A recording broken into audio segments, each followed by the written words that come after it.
সুপ্রভাত, good morning. গতকাল এবারের মতন লাস্ট অফিস ছিল, তো আজকে ক্লিভল্যান্ড থেকে বেরিয়ে যাব, ছেড়ে দেবো।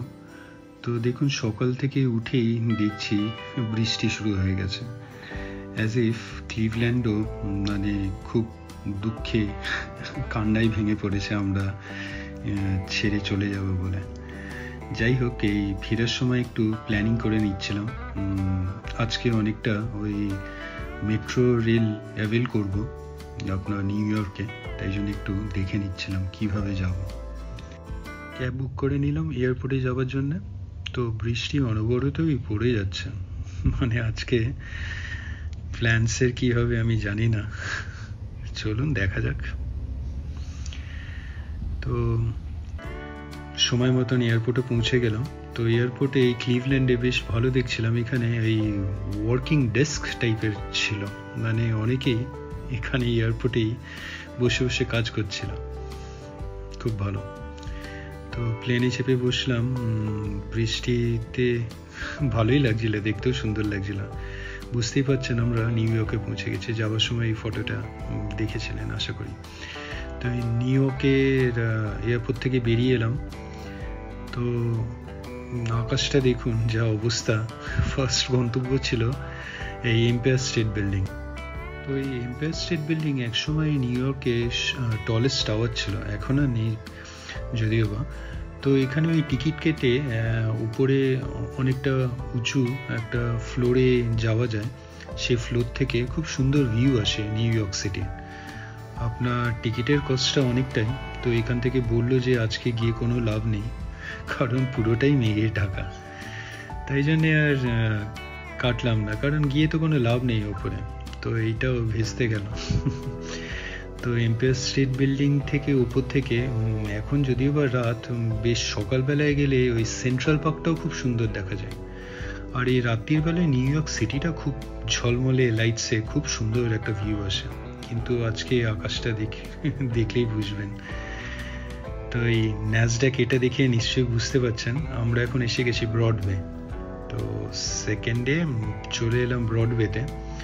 তো এখানেও অনেক প্ল্যানস ছিল। তো ইটসেলফ এমনি এই ব্রডওয়েতে লোকজন আসে এমনি ঘোরার জন্যে, মানে ইটসেলফ একটা হ্যাপেনিং প্লেস। দেখতেই পাচ্ছেন সবাই ফটোগ্রাফি ভিডিওগ্রাফি করার জন্যে একটা সুন্দর র্যাম্প মতন করা আছে, উঠে উঠে সবাই দেখছিলাম সেলফি স্টিক নিয়ে সেলফি নিচ্ছিল। তো এখানে অ্যাকচুয়ালি অনেক শোজ হয় আপনার ওই থিয়েটার টাইপের। তো লায়ন কিং, আলাদিন, আপনার অনেক কটাই শো খুব পপুলার। আমার ইচ্ছে ছিল অনলাইনে টিকিট কাটা যেত, একটু বেশি কস্টিং পড়ছিল। তো যা পড়ে বুঝেছিলাম যে এখানে এলে অনেক ডিসকাউন্টেড প্রাইসে পাওয়া যায়, কিন্তু একদমই উল্টোটা হয়ে গেল। এখানে এসে দেখলাম সব জায়গাতেই সোল্ড আউট। আপনার কে জানে আজকে ছুটির দিন বলে হয়তো এতটা রাশ, এটা কোথাও প্রেডিক্ট করিনি, আর কোথাও বলাও ছিল না। তো তো আর শো দেখা হলো না।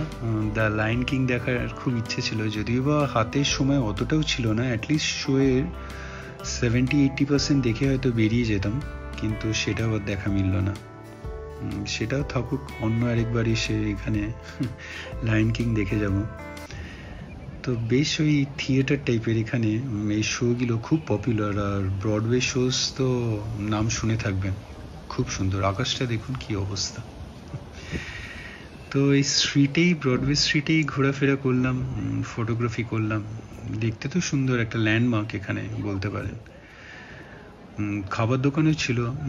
তারপরে আসার সময় দেখলেন ম্যাসিস, এখানেও একটা বড় চেন আপনার, বেশ সুন্দর। এখানে বড় বড় আপনার আউটলেটস আছে। তো লায়ন কিং এর যেখানে চলছিল সেখানেও একদম সামনেটাও গেলাম, চলুন নিয়ে যাই। ওখানে জিএস করলাম যে টিকিটস অ্যাভেলেবেল ছিল, কিন্তু আজকে পুরোটাই সোল্ড আউট, কাল পরশু হয়তো পাওয়া যেত। তো আপনারা যদি প্ল্যান করছেন তাহলে ইনফ্যাক্ট অ্যাডভান্স বুকিং করে আসবেন, আর নয়তো এরকম হাতে সময় রেখে আসবেন। যেমন এরকম খারাপ ওয়েদার তো হতেই পারে, তাহলে এম্পায়ার স্টেট বিল্ডিং বা অন্য কোনো বিল্ডিংয়ে টল রাইজে উঠে যদি একটা প্ল্যান থাকে নিউ ইয়র্ক সিটি দেখবেন, সেটা হয়তো নাও হতে পারে, তাই জন্য হাতে একটা এক্সট্রা দিন রাখাটা খুব প্রয়োজন।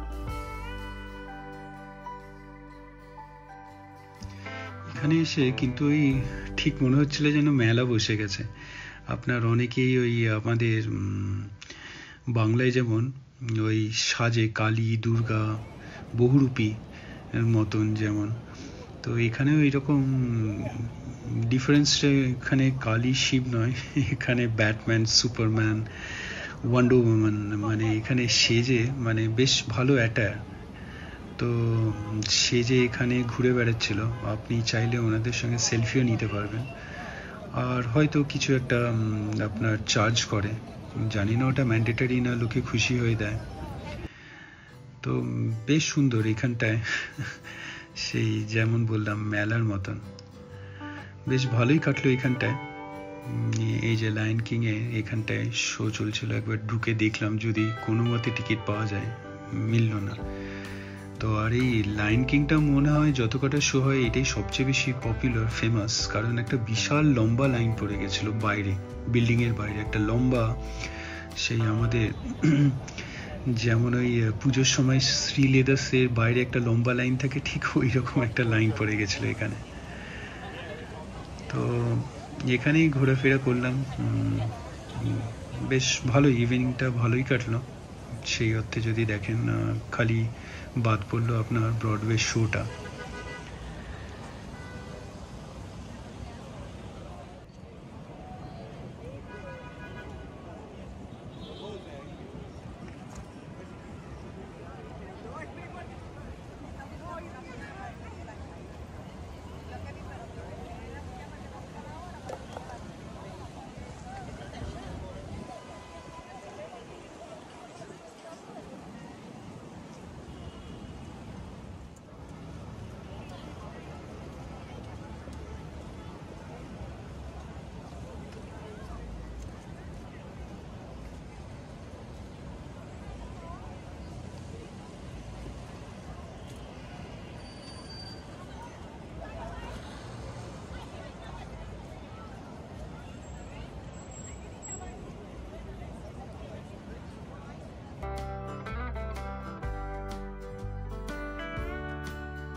কানে এলো ড্রামের আওয়াজ, কেউ ড্রাম বাজাচ্ছে, মানে স্ট্রিট আপনার সিঙ্গার বা স্ট্রিটে যেমন অনেকেই ওই আর্টিস্ট পারফর্ম করে, শুনে অনেকেই আপনার পয়সা করিয়ে দিচ্ছিল।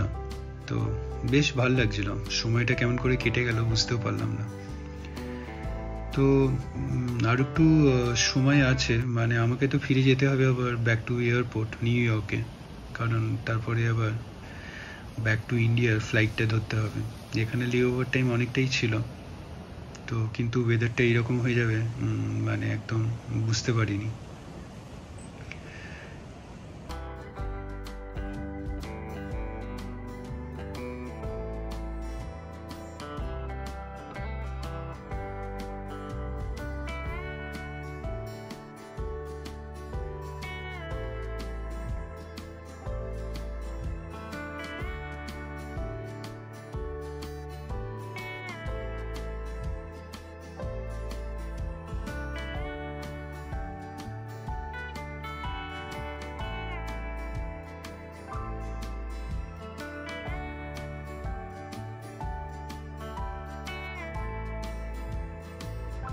যে এই জায়গাটায় আলাদিনের শো হচ্ছিল, তো এখানেও একবার ঢুকে জিজ্ঞেস করলাম, আজকে মোটামুটি সব জায়গাতেই হাউসফুল। তো যাই হোক, লায়ন কিংই দেখতাম, ওটাই সবচেয়ে বেশি ইচ্ছে ছিল। হ্যারি পটার, এই জায়গাটা হ্যারি পটার চলছিল, তাও এখানেও মানে আজকের শোর আজকে টিকিট কোথাওই মিলল না। তো যাই হোক, এখানে এইটাও একটা আলাদা এক্সপিরিয়েন্স আমার, আপনার এই ব্রডওয়ে, এখানে ব্রডওয়েতে আসাটা। আশা করি আপনাদেরও ভাল লাগছে, কেমন লাগছে অবশ্যই জানাবেন কমেন্ট করে। তো এখানে আর একটু কিছুক্ষণ সময় কাটিয়ে বেরিয়ে গেলাম। আর মেট্রো থেকে ওই এয়ারপোর্ট থেকে তো বেরিয়ে মেট্রো করে অ্যাভেল করে এখানে নিয়ারেস্ট এসে তারপরে মোটামুটি একটু খুঁজে টুজেই হেঁটে ওয়াক করেই এলাম এই জায়গাটা। যাওয়ার সময় এখানে দেখুন একটা পার্কও পড়লো। এই পার্কটাও খুব সুন্দর লাইটসে সাজানো। তো আবার হেঁটে হেঁটেই ফিরছি নিয়ারেস্ট মেট্রোতে। যেই মেট্রো স্টেশনে এসেছিলাম ফেরত সেই মেট্রো স্টেশন হয়ে যাব না, কারণ একটা বিশেষ জায়গায় যাব, সেটা পরে ভিডিওতে দেখাবো। আশা করি ভিডিওটা ভালো থাকবেন। ভিডিওটা ভালো লাগলে লাইক, শেয়ার অ্যান্ড সাবস্ক্রাইব করবেন। সাবস্ক্রাইব করার সময় ওই বেল আইকনটা ক্লিক করবেন, তাহলে ইনস্ট্যান্ট নোটিফিকেশন পেয়ে যাবেন যখনই কোনো ভিডিও এই চ্যানেলে আপলোড হবে। ভালো থাকবেন।